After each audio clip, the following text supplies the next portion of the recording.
Halo teman-teman, selamat datang kembali di channel YouTube Richard Darmawan. Pada kesempatan hari ini kita akan membahas saham-saham yang ada di Indonesia secara khusus menggunakan pendekatan analisa teknikal. Hari ini kita akan langsung bahas beberapa saham yang menarik. Total hari ini kita ada bahas 7 saham, dan saham pertama yang akan kita bahas adalah saham Inco. Saham Inco beberapa waktu yang lalu sempat kita analisa jika berhasil breakout dari area 6.900, berpotensi membuat cup and handle dengan target menuju ke kisaran area 8.000. Tapi sayangnya setelah kita analisa dalam beberapa waktu terakhir sempat sideways sebelum akhirnya mencoba breakout dan gagal. Kemarin high-nya di 6.900 dan sudah 3 hari bahkan jadinya dari tanggal 19, tanggal 20, dan tanggal 21. Mencoba breakout 6.900 dan akhirnya gagal. Untuk area support terdekat ada di kisaran 6.375 sampai 6.200.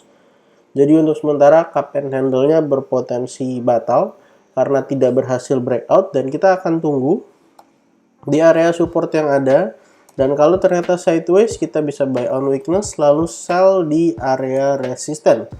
Jadi kita akan tunggu di support satunya di kisaran 6375 sampai 6200, dan kalau ternyata gagal mempertahankan area support 1, kita akan coba pantau di area support 2 sekaligus area trendline daripada Inco di kisaran area 5700 sampai 5525. Saham kedua yang akan kita bahas hari ini adalah Antam.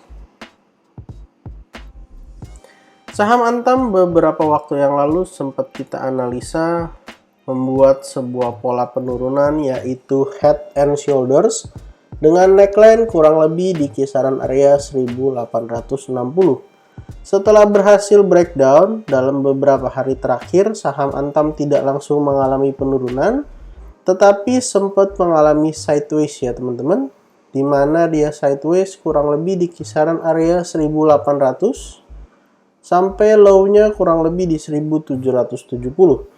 Area tersebut memang area support daripada saham Antam, jadi setelah dia breakdown masih tertahan di area support dan ada potensi menguji area neckline-nya kembali di 1860. Untuk membatalkan pola head and shoulders-nya, Antam harus bisa breakout dari 1860 dan closing di atas 1860. Kalau ternyata di area 1860-nya Antam kembali mengalami pelemahan, maka Antam berpotensi mengalami penurunan kembali serta menyelesaikan target dari head and shoulders-nya ke area 1580 sampai 1540. Jadi kalau teman-teman mau spekulasi buy, boleh coba buy dari area closing yang ada sampai low yang ada di kisaran 1765. Kalau ternyata jebol, silahkan menjauh dulu karena berpotensi Antam melanjutkan penurunannya. Kalau ternyata sideways-nya cukup bagus lalu breakout, maka berpotensi mengetes area resisten 1860 serta kemudian akan mengetes area trendline yang ada. Jadi kita akan tunggu apakah akan breakout 1860 atau malah melanjutkan penurunannya. Saham ketiga yang akan kita bahas hari ini adalah BES. Salah satu saham yang pergerakannya cukup baik ya teman-teman. Salah satu saham yang cukup uptrend juga, bisa kita lihat dari bulan Mei saham BES terus mengalami kenaikan, sempat menyentuh area 187 sebelum akhirnya mengalami koreksi yang lumayan ya teman-teman. Koreksinya sendiri sampai kisaran area 155. Pada saat ini saham BES ditutup closing mengalami kenaikan 1,92%. Di mana area supportnya ada di area 158 sampai 155. Bisa kita lihat bahwa sudah kisaran 3 kali. Area 155 ini mampu menahan penurunan daripada saham BES. Saham BES sendiri membentuk sebuah pola yaitu descending triangle, di mana pola ini bisa menuju 2 arah ya teman-teman. Kalau dia breakout daripada area trendline yang ada di sini, bisa mengalami kenaikan. Tapi kalau kemudian dia jebol ke bawah, jebol area support di 155, maka berpotensi dia akan melanjutkan penurunan ke bawah. Targetnya seberapa jauh? Targetnya bisa kita gunakan dari area support yang ada sampai area high di kisaran 187. Jadi kita akan menunggu sementara waktu Kalau yang mau menunggu konfirmasi boleh tunggu apakah breakout ke atas atau malah breakdown ke bawah. Kalau yang mau coba spekulasi buy, silahkan gunakan area support sebagai patokan, di mana area 158 sampai 155 terlihat cukup kuat untuk menahan saham BES pada beberapa waktu terakhir. Saham berikutnya yang akan kita bahas hari ini adalah KRYA. Salah satu saham IPO yang pergerakannya sangat menjanjikan. Bisa kita lihat pada perdagangan terakhir ditutup mengalami kenaikan 12,66%, berhasil breakout dari area resisten 340. Breakout kali ini sekaligus mengkonfirmasi sebuah pola kenaikan, yaitu inverted head and shoulders, di mana ini adalah left shoulder-nya. Lalu yang di tengah ini adalah head-nya. Sampai area low kisaran 230. Lalu yang di sebelah kanan ini adalah right shoulder-nya. Dan posisinya sekarang sudah breakout dan bisa teman-teman lihat ketika koreksi beberapa waktu lalu volumenya cenderung tidak ada, dan ketika ketika mengalami kenaikan kembali dan bahkan breakout 340, volumenya membesar kembali.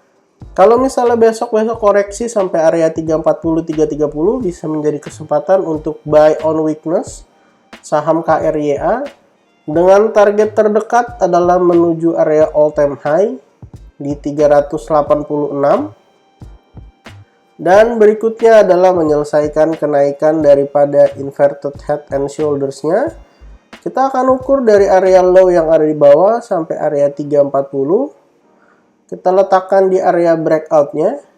Jadi ada potensi saham KRYA masih mampu melanjutkan kenaikan kurang lebih sampai area 452. Jadi silahkan teman-teman perhatikan 340 330, kalau koreksi boleh buy on weakness dengan target 386. Lalu kalau bisa breakout akan menuju area all time high, di mana target inverted head and shoulders-nya di 452. Saham berikutnya yang akan kita bahas hari ini adalah Cepin. Salah satu saham dari sektor ayam-ayaman, di mana saham Cepin pada perdagangan yang lalu ditutup menguat 2,78%, berhasil breakout area resisten di kisaran 5.525, di mana closingnya di area 5.550, dan closing didukung dengan volume yang cukup besar ya teman-teman. Di sini saya akan tarik garis ke bawah supaya kita bisa lihat volume dari kenaikan pada hari Jumat yang lalu. Saham Cepin sendiri sebenarnya sudah beberapa kali mencoba breakout dari area 6.000-nya, kemudian gagal dan akhirnya mengalami koreksi kembali. Tentu kita harapkan ketika breakout area ini mampu melanjutkan kenaikan menuju ke area resisten kurang lebih ke area 6.000 ya teman-teman. Tapi kalau kemudian saham Cepin gagal mengalami kenaikan kembali ataupun dia mengalami false break, maka kita akan lihat bahwa area support terdekatnya ada di kisaran area 5.400 sampai 5.300. Jadi teman-teman kalau mau beli saham Cepin boleh perhatikan area support yang ada 5.400 5.300. Bisa kita lihat bahwa area support ini menjadi area support yang cukup kuat.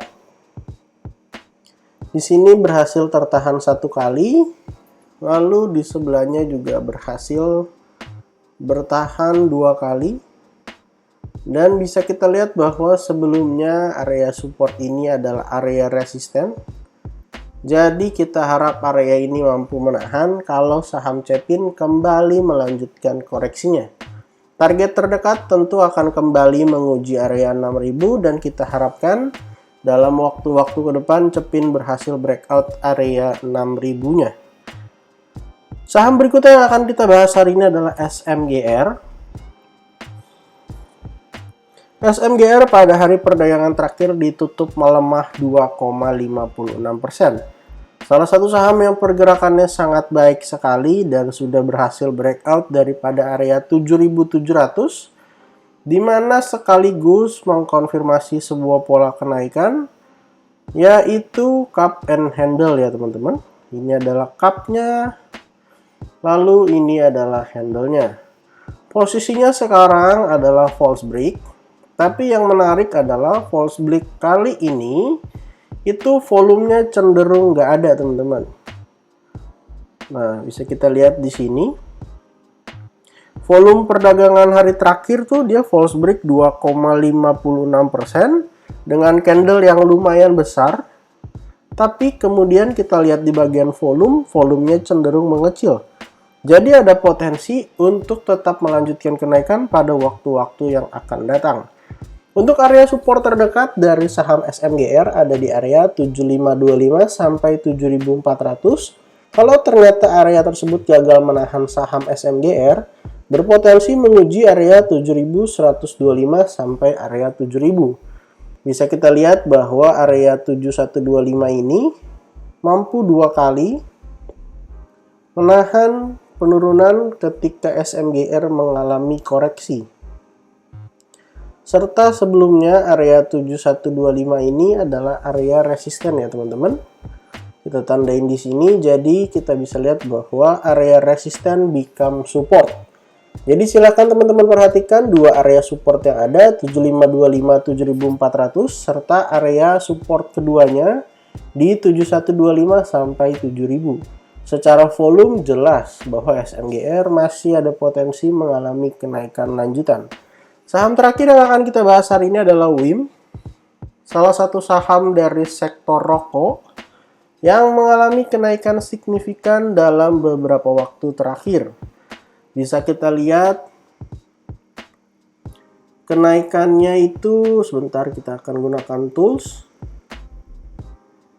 Kita bisa lihat bahwa saham WIM ini dari tanggal 1 September itu sudah naik menyentuh area kurang lebih naik 79% ya, teman-teman. Jadi jelas bahwa saham WIM ini sangat-sangat uptrend, dan ketika koreksi-koreksi menjadi kesempatan untuk buy on weakness.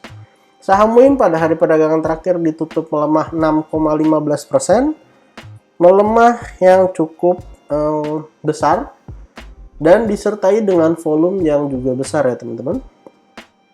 Sekaligus saham WIM mengkonfirmasi pola falling wedge di mana ada potensi untuk melanjutkan pelemahannya, di mana target penurunannya adalah ke area 765 sampai 755. Dan kalau kita masuk ke time frame yang lebih kecil, ke time frame 1 jam, bisa kita lihat teman-teman bahwa sudah breakdown. Dan yang menarik adalah kalau kita input satu indikator yaitu MACD. Nah, di sini kita bisa lihat bahwa beberapa waktu terakhir saham WIM itu terus melanjutkan kenaikannya ya, teman-teman. Dia berhasil mencetak higher high, terus mengalami area yang jauh lebih tinggi. Tapi sayangnya di bagian indikator dia tidak mengikuti pola yang sama, malah kemudian mengalami area high yang lebih rendah, sehingga ini bisa dikatakan sebagai bearish divergence, dan wajar kalau kemudian ada pola-pola penurunan yang tercipta dari saham WIM. Kita akan tunggu di kisaran area 765 sampai 755 yang merupakan juga area support beberapa waktu yang lalu, di mana saham WIM sempat tertahan di area ini. Kalau kemudian jebol, ada potensi menguji area 740 sampai kisaran area 730. Kalau kita lihat dari volume, jelas volumenya masih so far hijau-hijau semua, dan belum ada volume besar ketika mengalami penurunan. Bahkan ketika jebol di sini juga langsung ada volume yang mengcover. Jadi kita akan tunggu kalau turunnya low volume bisa menjadi kesempatan untuk buy on weakness. Jadi total pada kesempatan hari ini kita ada bahas kurang lebih 7 saham dari Inco, Antam, BES, KRYA, Cepin, SMGR, dan WIM. Disclaimer on untuk setiap saham yang saya sebutkan pada kesempatan hari ini bukan ajakan menjual atau membeli, bukan rekomendasi. Silahkan teman-teman lakukan cek dan dicek kembali. Kalau tidak sesuai dengan analisa teman-teman, silahkan di skip dan cari saham lainnya. Jangan lupa support channel ini dengan cara like, comment, share, dan juga subscribe. Jangan lupa untuk follow akun Instagram saya di @jurnalricharddarmawan, karena di sana kita ada bagikan analisa-analisa saham lainnya yang menarik. Terima kasih untuk teman-teman yang sudah menonton video ini sampai akhir. Sampai jumpa di video berikutnya.